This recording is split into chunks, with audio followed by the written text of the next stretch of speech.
जिसे गांव में सभी बहुत समझदार मानते थे, उसने आज सरपंच से कहकर पंचायत बिठा ली। अरे भाई कुंदन, अरे गांव की तो बड़ी दुर्गति हो रही है बेटा। अरे बस उसी के लिए तो ये पंचायत बिठाई है सरपंच जी। बेटा, पर हमें तो तेरे पे ही भरोसा है। तू ही बता क्या समाधान है। पहले तो एक बार समस्या जान लेते हैं कि समस्या चल क्या रही है। हाँ भाई, बताओ जरा सारे कि क्या क्या दिक्कत आ रही है। नमस्कार सरपंच जी। नमस्ते कुंदन भाई। नमस्ते भाई, बताओ क्या तकलीफ है। भाई तकलीफ एक नहीं कई है। बारिश इतनी हो रही है कि एक तो गांव में हर जगह पानी भर रहा है।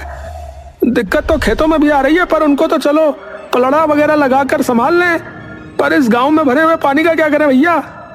बात तो ठीक कह रहा है ये सुधीर बेटा।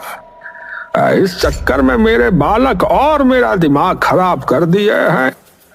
और सबसे पहली दिक्कत तो इन मच्छरों की है जो इस पानी में भिनभिना रहे हैं। कई लोगों को बीमारी हो रही है सरपंच जी। और उससे भी बड़ी दिक्कत सड़कों के गड्ढे। वो देखो एक बार, ये कल अपनी मोटरसाइकिल से आ रहा था, गड्ढे में बाइक गई और इसका मुंह जाके लगा नीचे। पहले तो इसकी बीवी ने भी पहचानने से मना कर दिया इसे। 2 घंटे बाद मानी कि उसी का है। और मेन रोड का ये हाल है कुंदन भाई, वो एक ही रोड है शहर जाने का, नहीं तो 14-15 किलोमीटर घूम के जाना पड़ता है। किसी को अस्पताल जाना हो या बाजार जाना हो तो बताओ कैसे जाएं? सारा काम रुका पड़ा है सरपंच जी। सरपंच जी, आप इस समस्या का कुछ नहीं कर सकते। अरे बेटा, मैं कर तो दूं, पर ये मेन रोड है। इसको ठीक कराने के लिए विधायक के पास अर्जी डालनी पड़ेगी, जो कि मैं 3 बार डाल चुका हूं। लेकिन वो उल्लू का पट्टा पता नहीं कहां सो रहा है। महीना हो गया, अभी तक कोई जवाब नहीं आया। सरपंच जी मेरी सहायता करिए। मेरी बिटिया की बड़ी तबीयत खराब हो रही है। सरकारी अस्पताल गांव से बाहर है, यहाँ न कोई डॉक्टर आ रहा है और पूरा रास्ता पानी से भरा पड़ा है और अस्पताल जाने के पैसे भी नहीं है। तो अब आप ही कुछ कर सको तो कृपया कर दो। सरपंच जी, आप एक काम करो, आप इन्हें दूसरे वाले रास्ते से अस्पताल लेके जाओ। मैं विधायक के घर जाकर देख के आता हूँ कि क्या मसला है। अब ठीक है भाई, तू अपनी लड़की को मेरे घर ले आ, हम पीछे वाले रास्ते से ही चलते हैं। अरे धन्यवाद सरपंच जी, धन्यवाद। अरे कोई नहीं, तू पहुंच घर, मैं आता हूँ भाई। है सरपंच अपने घर की ओर निकल जाता है और कुंदन सीधा विधायक के घर की ओर निकल जाता है। कुंदन जैसे ही सड़क पर जाता है तो उसे दिखता है कि पूरी सड़क पानी में डूब चुकी है। अरे अब क्या करूं?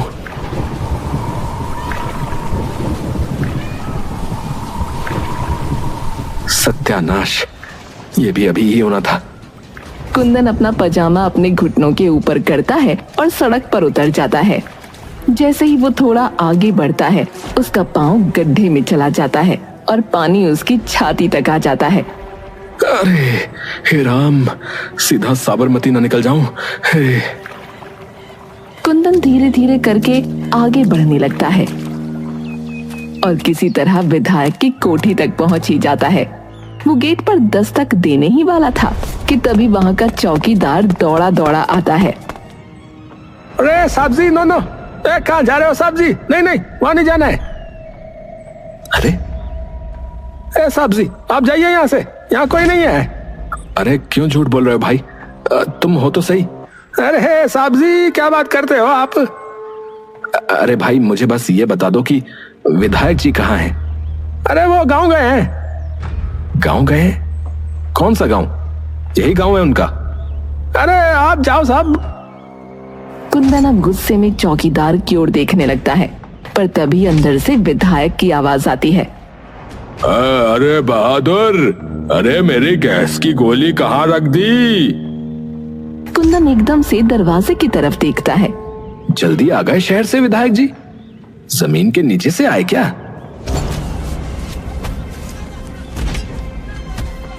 भाई, एक बार और आखिरी बार कहूंगा कि ये हाथ हटा ले। अरे आप जाओ ना साहब जी, कहीं से भी आ जाते हो। इतनी देर से कह रहा हूं रहने दे हैं? समझ नहीं आ रही? साहब जी हमको क्यों मार रहे हो भाई? हम बस अपनी नौकरी कर रहे हैं भाई साहब, जो हमसे कहा है वही कर रहे हैं। तो बार बार धक्का कैसे दे रहा है? धक्का कैसे दे रहा है? ये सारा शोर शराबा सुनकर विधायक बाहर आता है। अरे ये क्या संग्राम मचा रखा है? साहब जी ये देखो, ये साहब जी हमें मार रहे हैं। हम जब उन्हें अंदर आने से रोक रहे थे तो। क्यों भाई? हैं? कैसे कौन रहा है? क्या हो गया? अरे मैं आराम से बात कर रहा हूँ, ये बेफालतू में धक्के दिए जा रहा है। मुझे बस आपसे बात करनी थी। अरे बहादुर तू जा। चौकीदार वहाँ से चला जाता है। हाँ भाई बता। देखो विधायक जी, मैं गांव से आ रहा हूँ। बड़ी दुर्गति हुई पड़ी है पूरे गांव की। मेन रोड का बुरा हाल है, लोग बड़ी तकलीफ में हैं। शहर जाने के लिए 15-20 किलोमीटर घूम के जाना पड़ रहा है। सारा रास्ता बंद पड़ा है। पूरे गांव में पानी की निकासी की दिक्कत आ रही है और पानी भरने की वजह से मच्छर हो गए, जिससे लोग बीमार पड़ रहे हैं। अब एकदम से किसी की तबीयत खराब हो गई तो बताओ कहाँ लेके जाए? अरे हाँ, तो एप्लीकेशन भेजनी होती है, ऐसी थोड़ी हो जाएगा काम। 3 बार भेज दी विधायक जी और महीना हो गया, कोई जवाब नहीं आया, इसीलिए आया हूं यहाँ। अरे तो टाइम लगता है इन चीजों में, है? अरे मेरे सिर पे खड़े होने से क्या होगा? महीना हो गया, आपका किसी के मरने पे ही कुछ होगा और आप ही करवाओगे काम तो? अरे हाँ, तुम्हारा ठेका जो उठा रखा है? चल जा यहाँ से। तो और किसने उठा रखा है? सुन, तेरे जैसे 4 लौंडों को मार के फिकवाया है, तो तू क्यों अपने दिन ला रहा है? चुपचाप निकल जा, बता रहा हूँ। कुंदन वहाँ चुपचाप खड़ा उन्हें देखता रहता है और विधायक उसके मुंह पर दरवाजा बंद कर देता है। कुंदन हार मानकर सर झुकाए वापस अपने गांव लौट आता है, पर जैसे ही वो अपने घर की ओर जा रहा था, उसे जोर जोर से चीखने चिल्लाने की आवाज सुनाई देती है। वो दौड़ता हुआ उस आवाज की तरफ जाता है। जैसे ही वो आवाज के करीब पहुंचता है तो देखता है कि एक घर के बाहर बहुत भीड़ लगी हुई है। पूरा जमावड़ा एकत्र हो रखा है। हे राम, ये क्या हो गया? कुंदन जैसे तैसे भीड़ को काट कर आगे निकलता है तो देखता है कि घर के आंगन में एक बच्ची का शव जमीन पर है, जिस पर सफेद कपड़ा ढका है और उसका बाप गिरिधर सर पर हाथ रखे बैठा है और माँ छाती पीट पीट कर रो रही थी। ये सब देखकर कुंदन कुछ देर के लिए स्तब्ध वहीं खड़ा रहता है। वो थोड़ी देर बाद चारों ओर नजर घुमाता है तो देखता है कि एक कोने में सरपंच अपनी आंखें बंद किए खड़ा है। कुंदन सरपंच के पास जाता है। अरे ये क्या हुआ? अब रास्ता ज्यादा लंबा हो गया, गुड़िया अब इतना इंतजार नहीं कर पाई बेटा। कुंदन एकटक सरपंच की ओर देखता रहता है। तू गया था विधायक के यहाँ, हुई बात? हाँ हुई। तो सरपंच कुंदन की ओर देखता है। कुंदन दुख भरी शक्ल लेकर सिर नीचे झुका लेता है। कुछ भी नहीं हुआ। ये खबर नहीं बन सकती ना, इसीलिए। अरे ये तो आम ही बात है बेटा। कुंदन थोड़ी देर नीचे रखे शव को देखता रहता है और बिना किसी से बात किए अपने घर आ जाता है।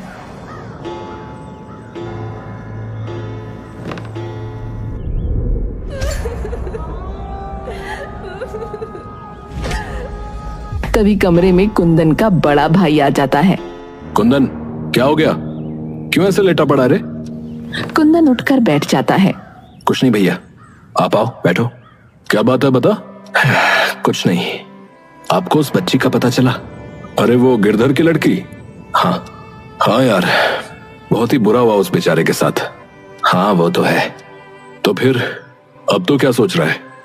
यही कि एक कोने में पड़े गांव की किसी को क्या ही पड़ी होगी। लोग खुश हैं, परेशान हैं, जी रहे हैं, मर रहे हैं। उससे किसी को क्या ही फर्क पड़ेगा। कोई एक्टर नेता साइकिल चला ले या पैदल भी चल ले तो उसकी भी खबर बन जाती है, पर हमारी जिंदगी की कीमत नील बटे सन्नाटा ही रहती है। तो अब तो क्या करेगा रे? अभी नहीं पता, पर करूंगा कुछ ऐसा कि खबर बन जाए। अगला दिन चढ़ते ही कुंदन सरपंच के पास पहुंचता है। सरपंच घर के बाहर अपने पौधों को पानी डाल रहा होता है। सरपंच जी। हाँ, अरे कुंदन, अरे आओ आओ बेटा, तुम्हारे ही बारे में सोच रहा था। जी। अब क्या करना है बेटा? मेरे तो समझ से बाहर जा रही है सारी बात। आप एक काम करो सरपंच जी, आप एक और बार आज पंचायत बिठाओ, वहीं बात करते हैं। अब ठीक है बेटा। सरपंच दोपहर चढ़ते ही गांव में पंचायत बिठा देता है, लेकिन कुंदन अभी तक नहीं आया होता।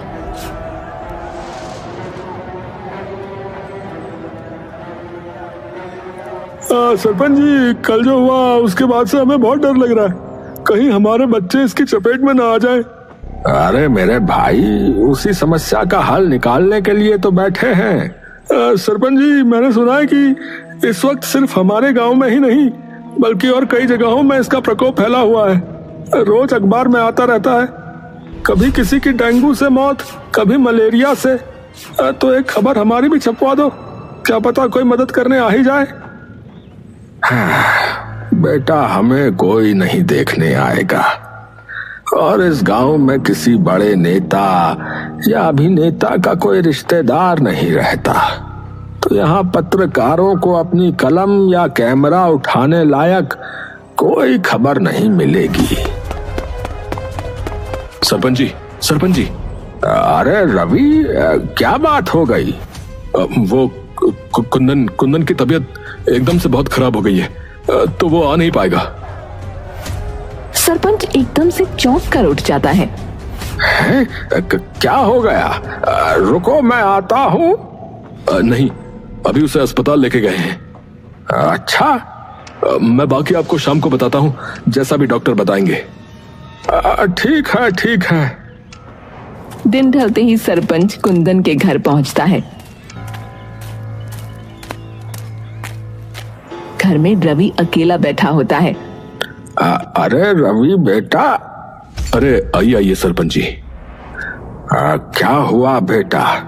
कुछ नहीं पंडित जी, बस अस्पताल से खबर आई थी कि तबीयत में अब भी कोई बेहतरी नहीं है। डॉक्टर कह रहे हैं कि हालत थोड़ी ज्यादा गंभीर है।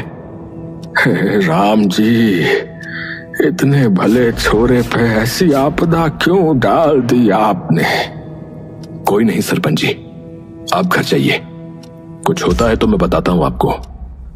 ठीक है बेटा, किसी चीज की जरूरत हो तो बताने में हिचकियो मत। ठीक है बेटा। जी सरपंच जी, धन्यवाद। कोई नहीं।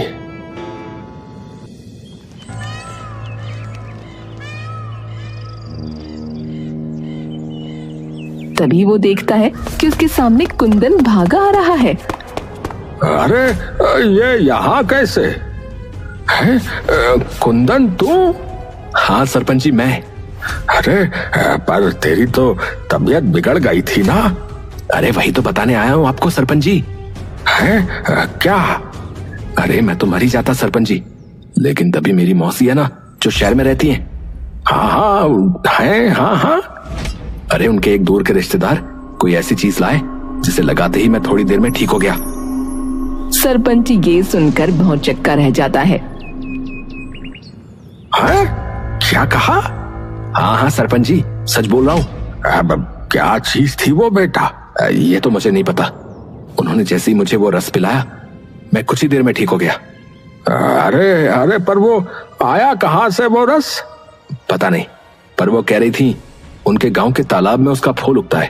अरे तो बेटा मंगवा ले उसे, गांव के सभी बच सकते हैं फिर ऐसी बीमारियों से।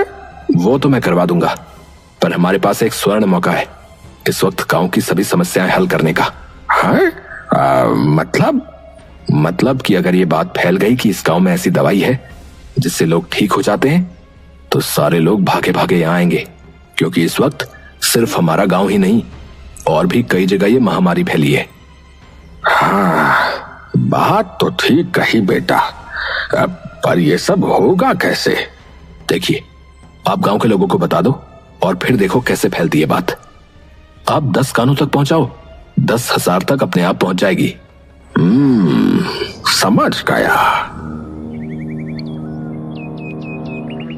सरपंच उसी दिन जाकर गांव के कई लोगों को ये बात बता देता है। पूरे गांव में ये बात बिजली की तरह फैल जाती है।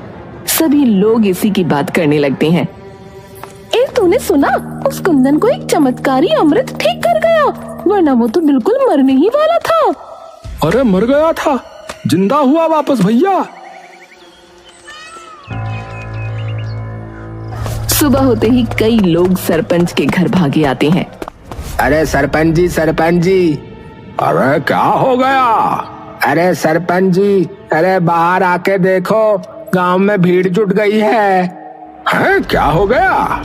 अरे थलपंत दी, लंबी लंबी गालियां आई हैं और लड़कियां भी। हैं? क्या बोल रहा है? सरपंच बाहर जाता है तो देखता है कि सामने कई टीवी चैनल्स की गाड़ियां आई हुई हैं। सभी पत्रकार सरपंच की तरफ भागते हैं और उनसे सवाल करने लगते हैं।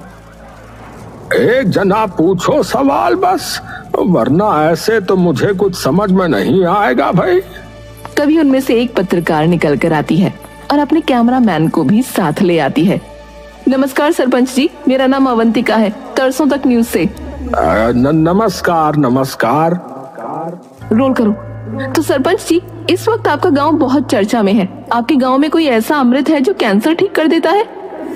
क्या? ये किसने कह दिया? आप ही के गांव वालों ने। अरे इन गधों को सुनता कुछ और है, ये बोलते कुछ और हैं। हाँ, अमृत नहीं है, एक तरह के फूल का रस है और कैंसर ठीक नहीं होता। ये आम डेंगू मलेरिया वगैरह ठीक होता है। हमारे गांव में एक लड़का है कुंदन, वो बिल्कुल मरने ही वाला था, लेकिन जैसे ही उसने वो रस पिया वो एकदम ठीक हो गया। तो इस वक्त वो लड़का कहाँ है? अरे भाई, सरपंच तू सारी बात छोड़, पहले मुझे वो दवा दे, मेरे भतीजे की तबीयत खराब है। क्यों दे? ठेका उठा रखा है हमने।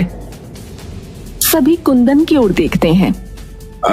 ये रहा जी वो लड़का। पत्रकार भागकर कुंदन के पास चली जाती है। अरे क्यों नहीं देगा? हैं? ऐसे कैसे नहीं देगा? क्या करोगे वरना? मार के फेंकवाओगे? यही ना जो उस दिन बोले थे विधायक जी। सभी कैमरे एकदम से विधायक की तरफ घूम जाते हैं। जी पहले तो क्या आप अपना नाम बता सकते हैं? कुंदन कुमार चतुर्वेदी। तो क्या सच ये है कि आपकी जान किसी जादुई रस ने बचाई? कुंदन एक गहरी सांस भरता है और मुस्कुराने लगता है। क्या हुआ? ये बात एकदम झूठ है। सरपंच एकदम से चौंक कर कुंदन की ओर देखता है। मतलब कि मेरी तबीयत कभी खराब ही नहीं हुई। तो फिर ये सब क्यों? मैडम एक बात बताओ, आप यहाँ आराम से आ गई?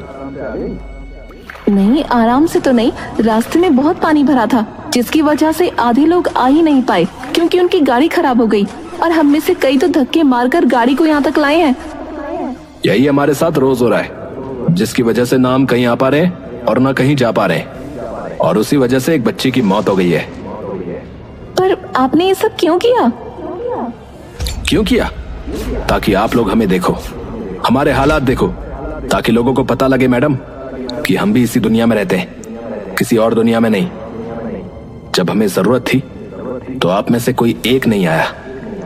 पता नहीं कितनी अर्जियां, कितनी चिट्ठियां डाली, लेकिन जब अपना फायदा दिखा तो बिना किसी अर्जी के आप लोग यहां पर आके खड़े हो गए। और ये विधायक जी, जिनका चौकीदार मुझे ये कह के भगा रहा था कि वो यहाँ है ही नहीं, और फिर ये मुझे कहते हैं कि मैंने क्या ठेका उठा रखा है। जिन्हें पता नहीं कितनी चिट्ठियां लिखी, लेकिन मैं लिख के देता हूं कि इन्होंने वो चिट्ठियां खोल के तक नहीं देखी होंगी।